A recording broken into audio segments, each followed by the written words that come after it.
Muito obrigado. Eu queria, na pessoa do nosso coordenador, o doutor Antônio, nossa mediadora, a doutora Alcione, agradecer muito à JUF pelo privilégio de poder participar desse momento, mas mais em especial ainda agradecer o privilégio dos meus companheiros de mesa, que todos falaram antes de mim, não só de ouvir, de aprender, mas de também poder falar nesse momento, como debatedor, como participante, como membro da JUF, em especial, como foi dito aqui algumas vezes, como uma pessoa branca solidária na luta antirracista, que é uma luta que é de todos nós. Evidentemente, o protagonismo é do movimento negro, é das pessoas negras, das suas entidades, das suas religiões, mas é uma luta de todos nós, de toda a sociedade, que perpassa tanto as questões das identidades, das subjetividades, como a própria organização da política, da economia, assim por diante. Né? Eu estava olhando ali, são 16 fotos de presidentes da JUF.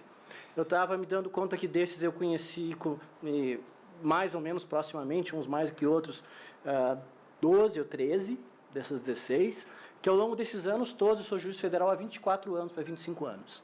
Ao longo desses anos todos, mais ou menos, uma gestão ou outra deu mais ênfase para certa pauta, às vezes uma pauta mais corporativa, outras vezes deu uma ênfase para pautas também envolvendo direitos humanos, direitos sociais, direitos econômicos, assim por diante. Eu quero dizer que, como juiz brasileiro e como associado da JUF, para mim é essencial, para me manter nessa instituição, que me mantenho como associado, que ela permaneça sempre fiel a essas pautas, que são as pautas da Constituição, que a nossa associação, para ter representatividade da magistratura, que é diversa, que é plural, mas nunca pode se esquecer das pautas dos direitos humanos, dos objetivos da República, do artigo 3º da Constituição, da luta contra a desigualdade social, a desigualdade étnica, racial e assim por diante. Então, eu queria parabenizar a JUF aqui por manter viva essa pauta e, se tudo der certo, que se fortaleça essa pauta entre nós, porque senão nós, como juízes federais, os senhores aqui que venham com o nosso convite, aqui agradeço também em nome da entidade,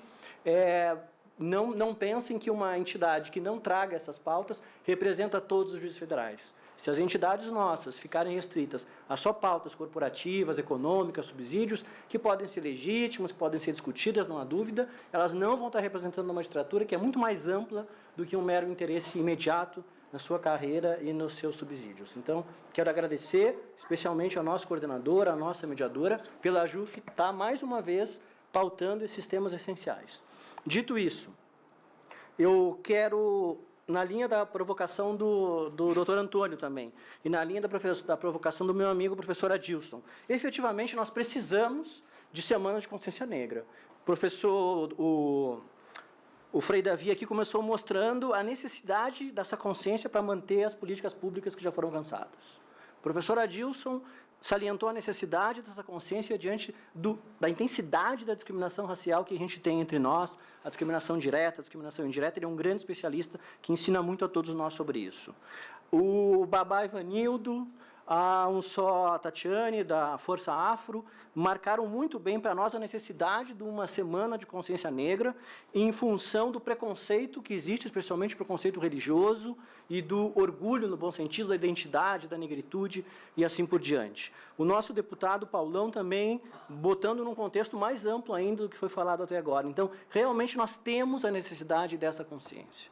Eu não vou ser, brincando um pouco aqui com o Frei Davi, que deu uma mensagem de esperança e apontando conquistas que devem ser preservadas, eu não vou querer, não foi isso que ele fez, eu não vou fazer isso também, dizer que está tudo bem, que as coisas estão melhorando muito, que nós não temos grandes desafios preocupantes pela frente no Brasil e no mundo. Sim, nós temos. Mas também vou dizer que, aqui o colega Fábio estava falando antes, né? Quando eu entrei na magistratura, 24 anos atrás, jamais um tema desse era trazido pela associação, jamais um tema desse era trazido num curso de formação.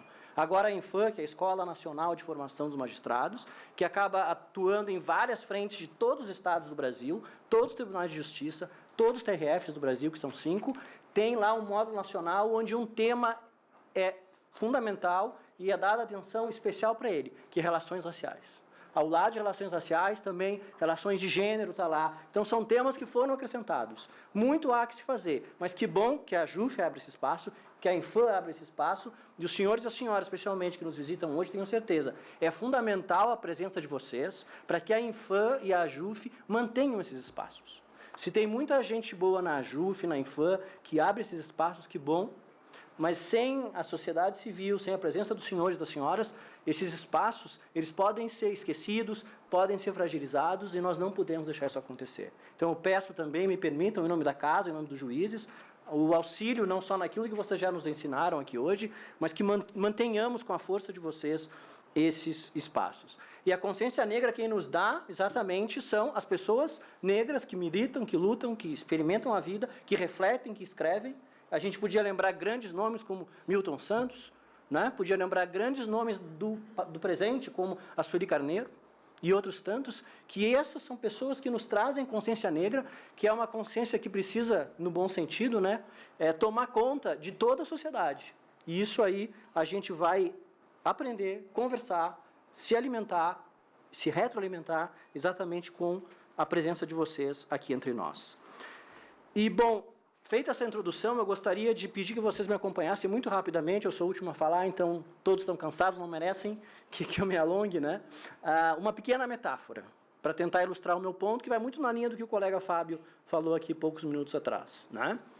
A metáfora é a seguinte: em geral, uma das imagens que se pensa da justiça é aquela deusa grega, antiga, Têmis, de olhos vendados. Vamos pegar essa imagem e vamos decompor ela, pelo menos, em 3 momentos. O primeiro momento, eu anotei aqui, seria o momento dos olhos vendados. Dos olhos vendados, as relações raciais. Um segundo momento, um segundo aspecto, seria o momento de abrir o campo de visão além da branquitude. Que esse é o grande perigo, já foi dito aqui antes de mim. Então, primeiro, olhos vendados que precisam tirar a venda para o contexto das relações raciais e da injustiça racial que existe. Segundo, um campo de visão além da branquitude, que, como disse o Fábio, não naturalize a esse privilégio que o professor Adilson falou também, que a Tatiane falou também aqui antes, que não naturalize isso. É preciso que o campo de visão vá além da branquitude. E uma terceira dimensão, digamos assim, é uma acuidade visual, eu diria, sensível agora à negritude.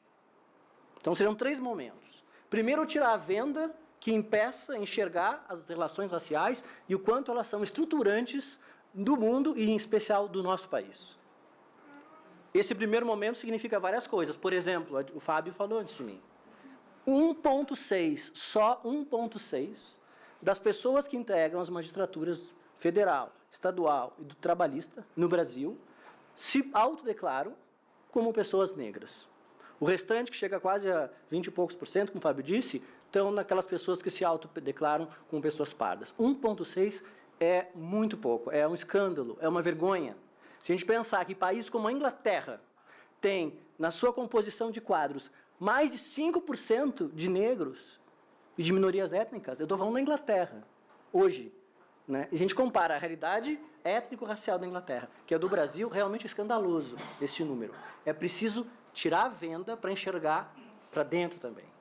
É preciso tirar a venda para enxergar para fora. Tudo isso que vocês já falaram aqui antes de mim e eu não vou repetir. É preciso tirar a venda, que todo mundo sabe, mas para quem eventualmente esteja nos acompanhando em casa e não tem esses dados de memória, que o índice de desenvolvimento humano do Brasil, se nós separamos as condições de vida da população branca e da população negra, é muito distinto.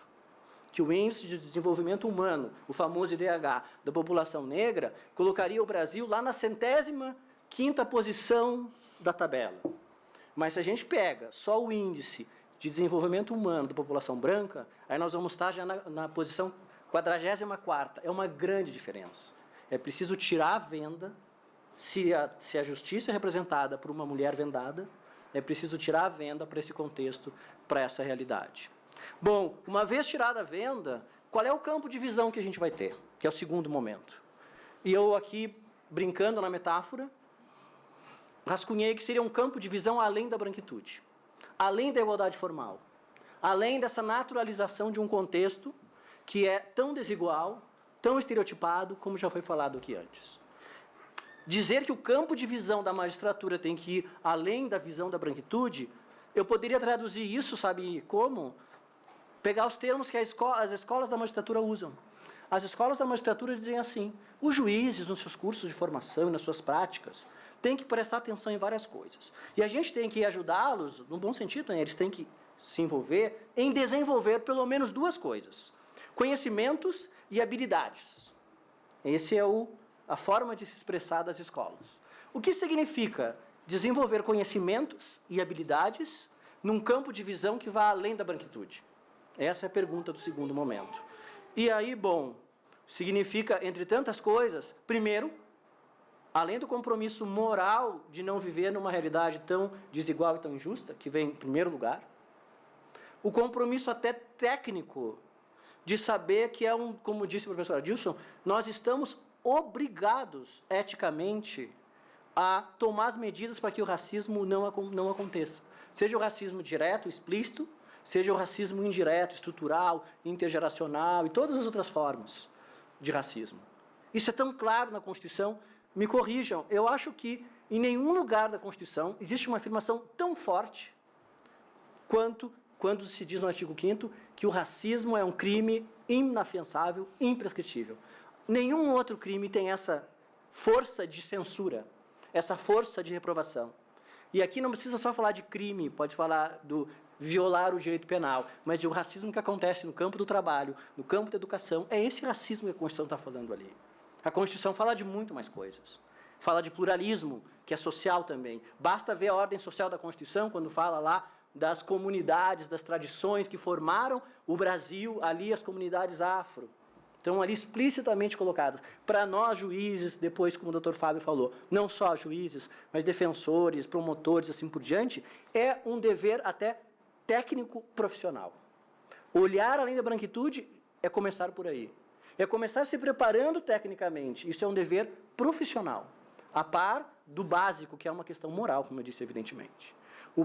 Esse dever profissional significa, por exemplo, como eu estava conversando com a colega Alcione aqui antes de começar, que os juízes e as juízas, que nós nos preparemos conhecendo a lei e os conceitos que estão na lei sobre o que é discriminação, que a discriminação é direta e indireta.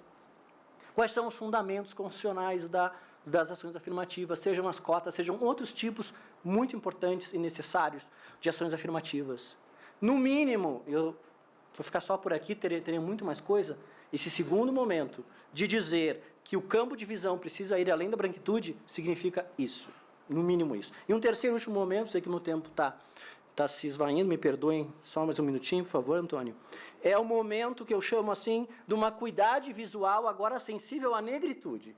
E muito na linha do que o Dr. Fábio falou antes de mim, daquilo que acrescenta, não só do ponto de vista ético e da legitimação democrática, que são fundamentais, mas daquilo que acrescenta ter diversidade, e não só diversidade numérica, de homens e mulheres negros e negras na magistratura, mas daquilo que é uma diversidade crítica, aquilo que eu chamo de uma representação crítica.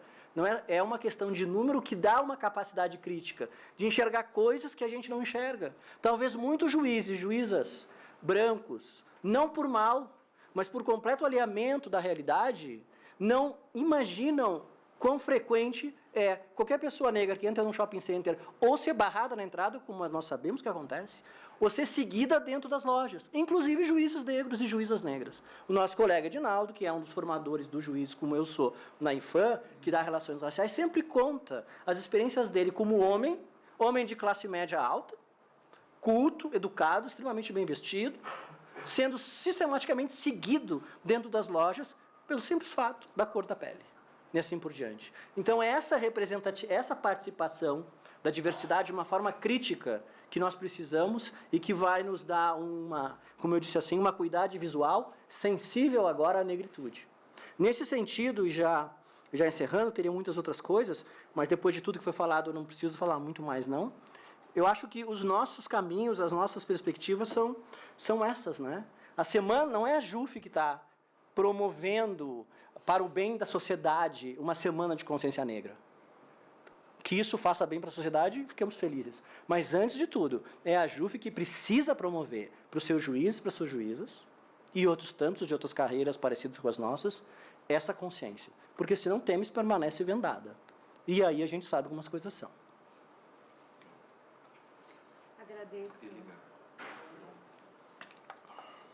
Agradeço muitíssimo a participação do Dr. Roger, a contribuição rica ao nosso debate.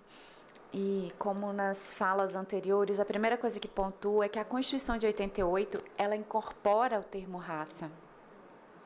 Nós não podemos, como operadores do direito, como juristas em qualquer área que atuemos no direito, ignorar que o termo raça é um termo incorporado pela nossa Constituição. E ela o faz na perspectiva de reconhecer a desigualdade causada por esse vetor social e buscar a promoção da igualdade, buscar a superação.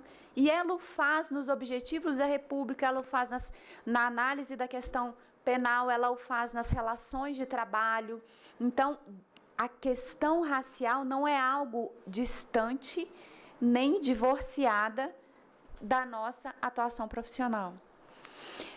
E Dr. Roger trouxe uma questão muito valiosa e é importante que ele discuta isso, eu acho que é fundamental, a questão da branquitude, que é um termo que se escuta, mas a maioria das pessoas não tem conhecimento do que se trata, e aí voltando à ideia de melhorar a interlocução com aqueles que nos assistem, alguns até acham que é algo ofensivo, né? Tratam de uma forma subjetiva, e aí eu gostaria que ele tratasse isso. Até há a intelectual britânica Ruth Frankenberg, que trata do tema da branquitude. Ela tem uma fala muito interessante. Ela diz: o que é a branquitude? É um lugar confortável, onde você olha os outros através da lente que você não olha a si mesmo. Então, eu gostaria que o Dr. Roger, nessa linha, trabalhasse esse esclarecimento acerca do que é isso e do que se precisa para o enfrentamento. Eu tenho aqui, desembargador Roger Halpe, parabéns pela brilhante apresentação. Eu tenho aqui uma pergunta do internauta Rogério Braga, que pergunta: o Poder Judiciário possui algum estudo que trate dos reflexos da política de cotas para negros na diminuição do racismo institucional? Apesar que é recente, né, a política de cotas, especialmente quando vai além, né, no caso dos juízes, tem a dos servidores, e até eu estava conversando agora há pouco a questão mesmo dos estagiários, que nós não temos uma regulamentação, mas qual seria o reflexo? Muito obrigado. Sobre a pergunta do participante, como é que é o nome dele? Rogério Braga. Rogério Braga, muito obrigado. Eu não conheço assim de cabeça algum estudo que faça uma relação direta já entre o ingresso de pessoas por cotas, e isso está acontecendo aos poucos. Agora, dias atrás, eu tive lá no Tribunal de Justiça de São Paulo, do universo 75 aprovados, 14, se o número me falha, ou 13 pessoas eram pessoas negras, cotistas, muitas, a maioria bem grande de mulheres, inclusive a candidata deixou o primeiro lugar no concurso. Então, é significativo que num estado da federação importante como São Paulo, 13 de 75 aprovados sejam pessoas negras e muitas mulheres. Mas eu não conheço assim ainda nenhum estudo que faça uma relação direta entre esse ingresso e o que isso está gerando já nos processos, vamos chamar assim. Isso é muito interessante. O Rogério, né? Rogério. Tem toda a razão de perseguir esses estudos e vamos procurá-los juntos e fazê-los juntos, não só a justiça, mas a sociedade, né? A academia também, como foi dito, né? Pelo deputado Paulão. Eu vou tentar ser muito simples, talvez eu não seja muito feliz, tentando explicar o que é branquitude. Posso só fazer uma contribuição nessa questão Por da favor. análise dos estudos? Por favor. Na análise dos estudos, o professor Ronaldo Dworkin, no livro Princípio da Igualdade, acho que é o título do livro, ele faz uma análise do estudo River, que foi um estudo feito com os 30 anos de políticas de cota nos Estados Unidos, e ele considera o estudo mais completo do impacto social e econômico da política de cotas nos Estados Unidos. É uma referência que nós temos, e ele faz essa análise considerando as N variáveis, né, dos níveis das universidades, do impacto nas famílias, do impacto no mercado de trabalho. É uma análise muito interessante, um estudo muito completo. Muito obrigado. Esse estudo foi publicado em português, sob o título A Outra Margem do Rio. Sim, exatamente. E é um estudo muito grande, como a colega Alcione falou aqui, com milhares de pessoas em instituições de ensino superior de elite nos Estados Unidos, que começaram a ter acesso, e eles foram pesquisando desde como é que foi a vida escolar pregressa, lá no ensino fundamental, no ensino médio, a condição econômica das famílias, quanto tempo dava para fazer a faculdade, comparando com os outros colegas, como é que foi a trajetória profissional depois, é muito bom mesmo. Mas então, para nós, eu diria, vou tentar fazer uma comparação, me ajudem a ver se ela tem sentido. Para nós, a branquitude funciona mais ou menos como um cinema, onde todas as cadeiras sejam absolutamente iguais e elas não contemplem que pode haver cadeiras para pessoas com deficiência, com relação à mobilidade, pode haver cadeiras mais amplas para pessoas obesas, pode haver cadeiras mais próximas ou mais distantes da tela em função de visibilidade. Pode haver aparelhos auditivos que possam ajudar pessoas com deficiência auditiva a assistir o filme. A branquitude é como se nós estivéssemos nessa sala de cinema, onde todas as cadeiras fossem absolutamente iguais, onde as entradas fossem absolutamente iguais, as escadarias fossem só escadarias e nada mais do que escadarias e totalmente iguais, os sistemas de iluminação e de som fossem absolutamente iguais. Parece que é tudo igual, é tudo neutro. Não, não é tudo igual, não é tudo neutro. Essa sala de cinema que eu estou imaginando aqui, facilmente a gente percebe que ela impede a entrada de muitas pessoas porque ela favorece um padrão de pessoas. É aquele padrão de pessoas que sobe aquelas escadas. É aquele padrão de pessoas que é confortável naquelas cadeiras. É aquele padrão de pessoas que tem uma visão suficiente para enxergar bem a tela, ou que tem uma audição também suficiente para acompanhar o filme com aquele volume de som. Então, a branquitude é essa naturalização, essa invisibilização de que a estrutura social de muitos anos, de séculos no mundo e no Brasil, séculos também, infelizmente, ela toma como se não fosse nada, como se fosse neutro, uma situação que favorece um grupo da população e não outros. E ele recebe o nome de branquitude porque esse grupo é distinguido socialmente, não por uma questão biológica, mas por uma questão social, cultural e assim por diante. É distinguido socialmente em função da sua aparência, do seu fenótipo, da sua cor, da sua religiosidade, da sua ancestralidade, de muitos fatores que cada pessoa experimenta de um modo na sua vida. Então, a branquitude diz de respeito a isso, uma naturalização de um lugar de privilégio, de facilitação para um certo grupo, que é associado racialmente a uma identidade de raça branca, em detrimento das outras pessoas, dos outros indivíduos. Não é muito difícil de entender dessa forma, me parece. E não é muito difícil de enxergar que é assim que acontece e que manter essa situação, e muitos dos amigos e colegas falaram antes de mim sobre valores, né? Sobre visões de mundo, sobre experiências ancestrais, e eu acho que seja qual seja a nossa afiliação de visão de mundo, de tradição, de experiência, de religiosidade, de cultura, todos nós queremos um mundo decente, né? Um mundo justo. E um mundo que separa as pessoas assim, que condena muitos jovens desde o início, lá antes do nascimento mesmo.